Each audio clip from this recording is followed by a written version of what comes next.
and we don't need robots. We need humans, right? Like That's right. that's right. We have AI for the robotic side of life, but we need more human connection and human voices. Welcome to She Coaches Coaches, the podcast where we have thoughtful, honest conversations about what it really takes to build a thriving coaching business. I'm your host, Candy Motzek, and before building my business, I spent years as a senior corporate leader.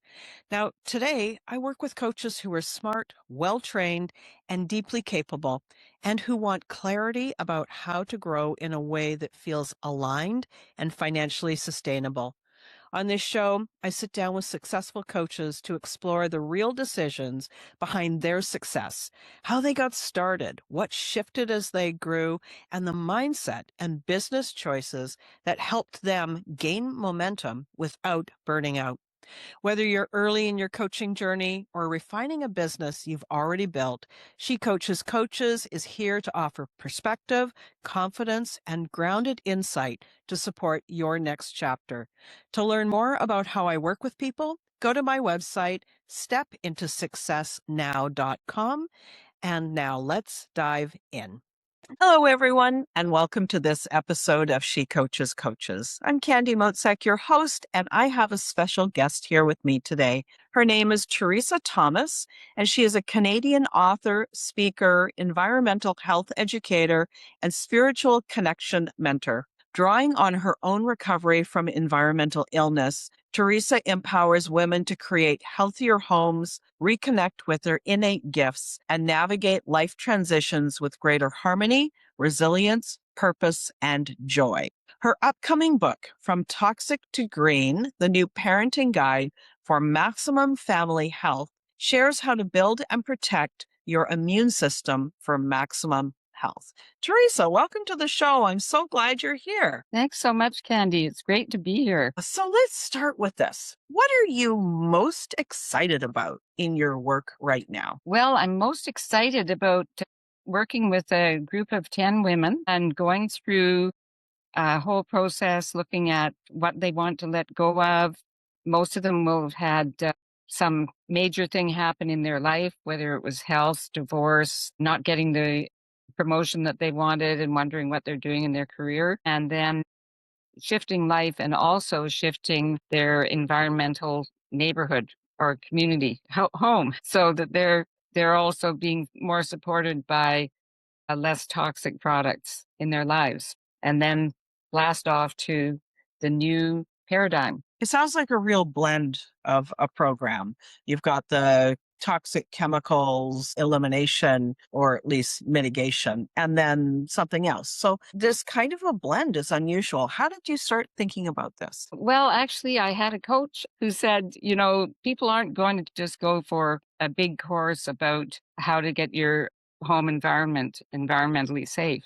Once you get the basics, you can go look a lot of those things up online. And a lot of people, I think, who are in the professional or parenting realm don't have a lot of time to go to courses and they just want to do things quickly as they see it happening. Whereas this will allow some personal development and growth and community to take place for people that are struggling a little bit with what's happening in their lives right now. Was there a moment? I mean, it sounds like you've got a story behind how you came to do the work that you did, but do you know if there was one moment where you realized that this was your work to be doing on the planet at this time? Well, yes, there was. There was the big moment. We had a big environmental health situation here in Halifax, Nova Scotia, east of Maine, and 800 people were off work at a local hospital. I didn't work there, but I happened to get sick at the same time. And there was a big campaign for fragrance-free products because many of the women were nurses and they wanted to get back to work and they couldn't really work where there was a lot of scented products around. So they started the No Sense is Good Sense campaign. And this really seriously impacted the sale of fragrance products in the Maritimes on the east coast of Canada. So the Fragrance, Toiletry and Cosmetics Foundation of Canada reps came to town and asked to meet with us. And there were about 15 groups. And I was in one of the groups. And so they said, well, who makes these posters? And Rona Cathcart, who was then president of the Nova Scotia Nurses Union, said, "We make them ourselves and we put them up everywhere we go." And then they had thought somebody was funding this, but it was a total grassroots volunteer process because everybody was so concerned about their jobs, and pretty well everybody knew somebody who was sick. So there was a lot of support. And I happened to be sitting at the end of the table where these two gentlemen were. And when he sat down, he leaned over to his colleague and said, "We'll have to start advertising to the children." And that was my moment. Wow.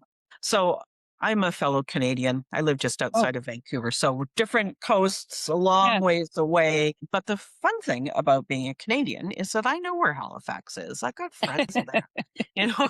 And so I'm stunned, frankly. Well, it was in the one facility. So Oh, it was to do with a very, they studied things that happened. Well, one was the trucks idled outside the building when they were making deliveries by the intake air. Another one was I think the cleaning products, but the one that maybe tipped the balance was the fact that they had a dehumidification system and it was supposed to have like a teaspoon a month of this stuff put in the water. And instead they were putting in a tablespoon a week. So everybody got rashes. And then the accounting department was very near the kitchen where a lot of people were washing their hands, washing dishes and everything, where all the rashes were coming from. And the accounting department were just high. And one of the women there told me, "We just loved to go into work. We had so much fun. We told jokes all day." my They would gosh. go early and stay late because of whatever they were getting. And what was the other one? Oh, well, that was the big one anyway.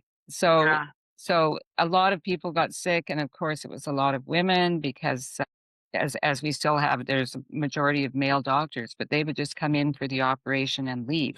They Mhm. weren't around the hospital all day as the nurses were and the support staff. So for a while there, it was just, and this is what happened to me. Oh, you're just a menopausal woman, you know, Yeah. the stories we get, right? Hopefully that's changing, especially as more women are outspoken. It's like, we're done Yes, with that. We're done with that kind of nonsense, right? let's hope so. Yeah. I'd love to ask you about how you define success or how you think about success. So, what is an idea, like one idea that changed how you think about success and impact? Well, I'm still working on that, but my book's coming out in the fall. I would love to, have my book become like a true bestseller, more like Chicken Soup for the Soul. Yeah. And and the other thing is my goal is to help 100,000 people. So this is, these will be quote unquote success for me. Some people say, well, you've done the book, that's success. But no, it's really getting the information out there and helping people and then hearing back and people telling other people. And my other little dream is to have this hashtag green street where a block would go and say, okay, we're all going to go fragrance free, no pesticides, and you would be a green street. And then Mm, have the hashtag green street movement move around the world. like that. Definitely in for the Green Street movement. It reminds me locally where I live, there's signs for different organizations or families pick up litter, a few times a year. And so it's sort of like sponsored or the street is kept clean by this group of people. Mm. And but that's the same kind of thing. Like there could be Yeah. signs like, come and join the Green Street movement. I love that. Yeah. Wow. You got all kinds of dreams. I like all of them. So as you have gone through this work, doing the work, writing the book, developing who you are, what have you learned about yourself doing this? Well, I've learned I'm a little shy and a little reticent to get out there. So even though I'm out here now, it's like it's taken me quite a while, and and it took a while to say, oh, you know what, you're not getting out there, you're hiding, and so making myself get out there. I don't know if that answers your question, but that's one of the bigger things I've learned. Visibility feels vulnerable sometimes. What have Mm, you noticed about getting out there? Like, so you said, okay, now you got to do this. What are you yeah. noticing about this? Well, I can remember when I first made a recording on a course I took in about 2020, and it was like, who is this person? Ooh, now I don't really care. I got over that one. And sometimes I have trouble with articulation, but then I did my first in person talk last month. And, there was, of course, mistakes and everything. but I just relaxed and said, "You know what? Just do it." And it was a friendly audience, so it was easy. And Mhm. there's lots of tips I can have on how I can improve that, but just to be actually kind and gentle with myself so that I can also be my authentic self and my authentic voice comes through. Because when I'm extra nervous and trying to be perfect, then all of a sudden, you're not even yourself and nobody can relate to you. Exactly, and we don't need robots, we need humans, right? Like, That's right. that's we have AI for the robotic side of life, but we need more human connection and human voices. And I think, what you said is that the audience for that in-person event was welcoming and friendly. And I think that there are more people that are non-judgmental or they are judgmental, but they judge us in a different way. They think, "Oh, that's so interesting. I really like that person, or I really like their, how they put that." When we think of judgments, we think that everybody's going to be harsh, but instead, most people are kind and welcoming. Yes, and so many people say, "We need this message. We really need this message now." So, when you've heard that like 1,000 times, then you have to believe that what you're saying is useful. Exactly. And maybe it's green streets, but it might be like kind green streets or something like that. Oh, yes, that would be good, wouldn't it? That would be Because, fun. do you notice at the banks and everywhere you go, there's every phone call that you're on a about kindness. Mhm. Because and I asked them at the bank, I said, "Well, I'm so sorry you have to have this sign. How often does this happen?" "Several times a day." Really? Really, not just once a day. And, that day, I think I was there at 11, they said, "Well, nothing happened yet, but for sure it will." And I just Wow. thought, "Wow, where did that happen?" 'Cause yeah. I'm curious though, like that thing about having to remind people to be kind.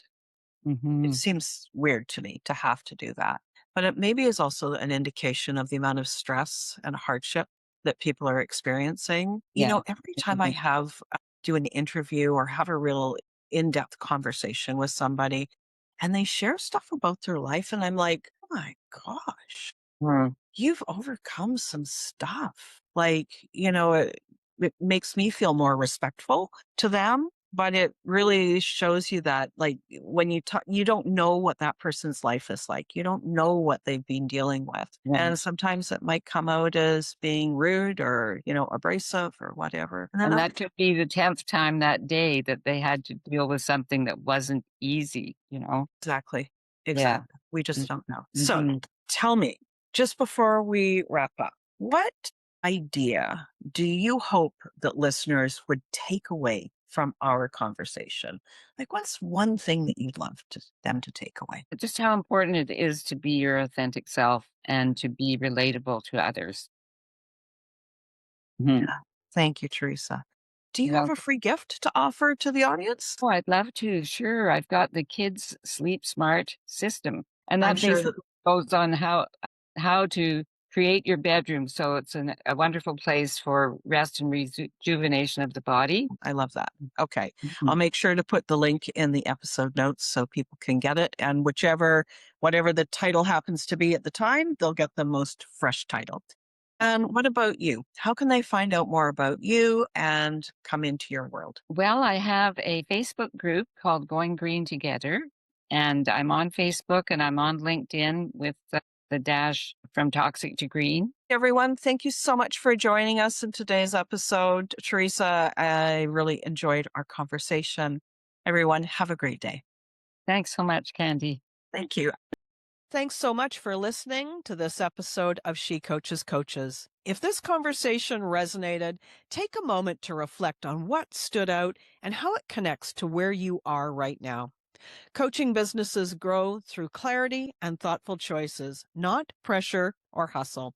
If you'd like more support, you can learn more at stepintosuccessnow.com. I'll put the link in the episode notes. And if you found this episode helpful, I'd appreciate it if you would share it with a peer or colleague who would enjoy it as well. I appreciate you being here. Have a great day.